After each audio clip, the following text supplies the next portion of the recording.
Once more, good evening, everybody. I'm Nima Bakshi. I am the co-president of the Silicon Valley.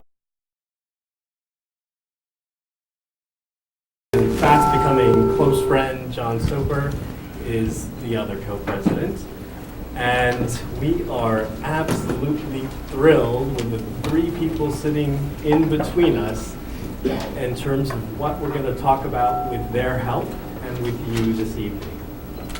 So if you'll give me a couple minutes to go through a little bit of setup, it'll give you some context for what it is we're doing up here, what our topic is, how we're going to flow this evening, and where you get involved. As I do that, I want to start with a thanks. As you can tell, if in today's digital world you can have people crowd and see nobody, there's another way to get energy into a room, and that's when a lot of very seasoned, talented people come together and are ready to engage on a game-changing topic. And so thank you all for coming this evening. John is going to elaborate on just how diverse a group you really are. We couldn't have put this kind of event together. We could not have put this kind of series. And this evening is the first of 3 series that we call Game Changer. We'll go into more about what that means in a second. Without the help of Cisco Systems. Cisco Systems, I call it a lifelong companion to ASAP in terms of providing insights, visions, best practices, and even methods of driving alliances and business partnering in the world today. And in this context, they were extremely, extremely supportive of the venue we wanted to create, the panelists we wanted to bring together. And with that, we have deemed them the executive sponsors of the Game Changing series, this being the first. A huge thank you to Raja Sundaram, and Raja's team, Shelley Hill, Sarah Brown. I've done a ton, as you can tell, in making this a great start. Thank you, Raja. Thank you, Shelley. Okay, so this is one of those topics where every day you think, I'm going to stop here, and I've got plenty of examples about how fast, how much, and how deep the world is changing. From a business sphere, financially, sovereign, issues galore, and yet every day you pick up the paper or you look at if you have a Twitter account, and it just won't stop. So let me introduce then what we wanted to talk about in the frame of Game Changer, and then I'm going to turn it over to John to talk about the people we have, the audience that we have to participate in the discussion. Game Changer, put in one sentence, is about strategic shifts, paradigm-based strategic shifts.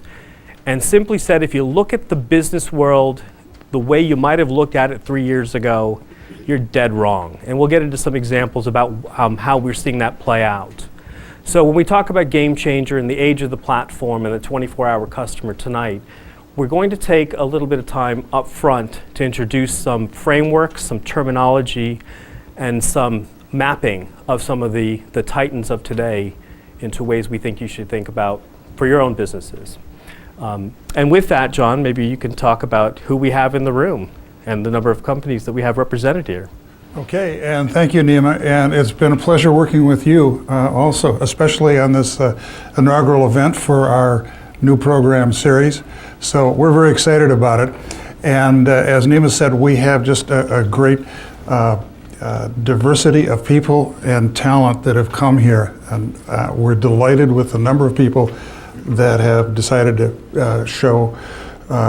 grace us with their presence. And so we've also, though, looked at the number of companies that they're representing, and we have a slide showing that. Is that the clicker?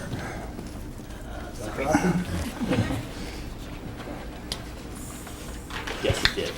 Okay. I think you'll want that one. And what is interesting is, I think we've added some more since this slide was built, but there are 35 companies that are represented here. And what's interesting in going through the list is that they represent a whole range of companies, mostly from the Valley, mostly technology, but they're product, service, consulting.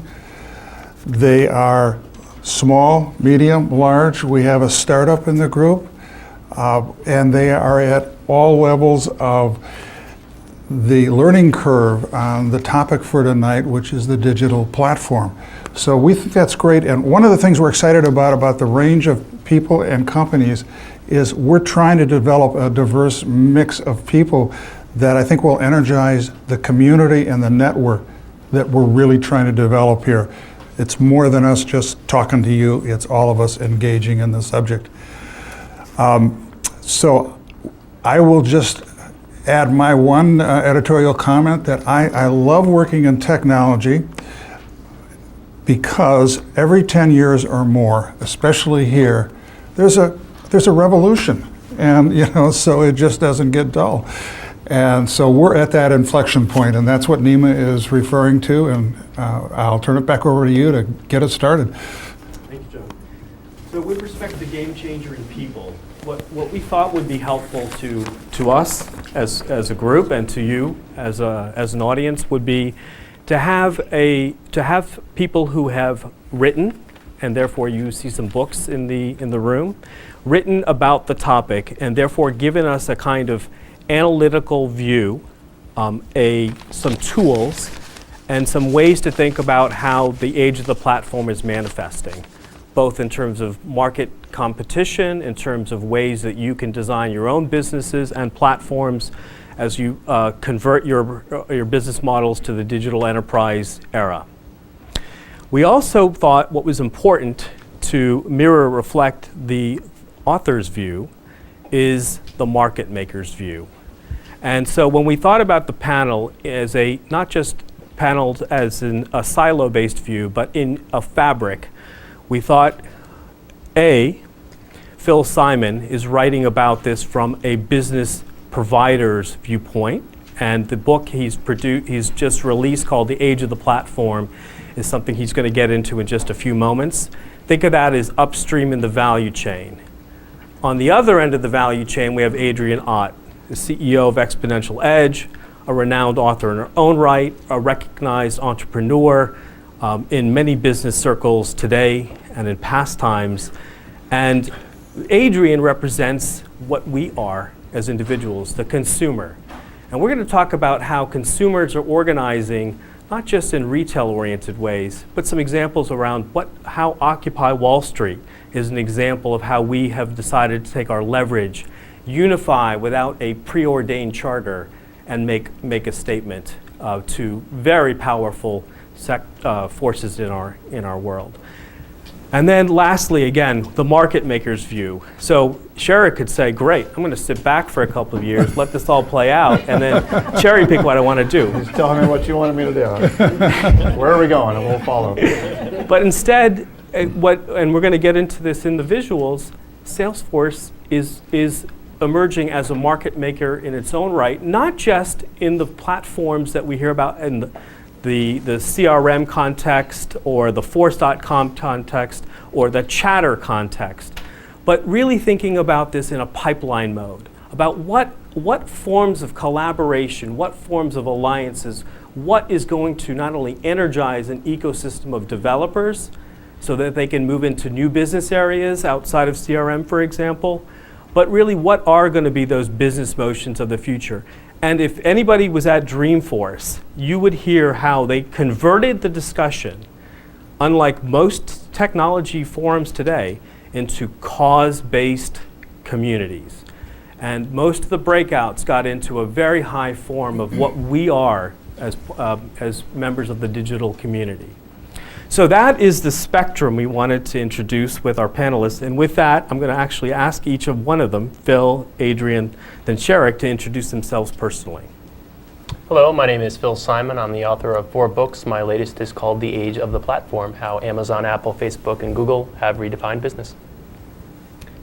I'm Adrian Ott. I'm author of The 24-Hour Customer. It was named a Best Business Book 2010 and also won several awards. I also have been here in the Valley for quite a few years and have been a member of ASAP, and thank you for having us here today. My company consults with a number of clients here in the Valley and also outside the Valley, and we help them with go-to-market strategies. And I think that's it. Sherrick Murdoff with Salesforce.com. I run partner development and investments, which means I look at strategic recruitment of partners, and then we also actually invest in partners. So I have not written a book, but I have been in alliances for the past 16 years since I actually started at PwC before the C, dating myself a little bit. So I was a consultant way back in the day with Price Waterhouse. And thank you very much for having me here and for having Salesforce. We are, Salesforce has been a lot more partner friendly, I would say, over the last couple of years. And so we're trying to get more involved with ASAP, doing a lot more with partners like Capgemini and others. And so appreciate you having us here and look forward to talking to you after too. Thank you, Sherrick. So guys, let's get going.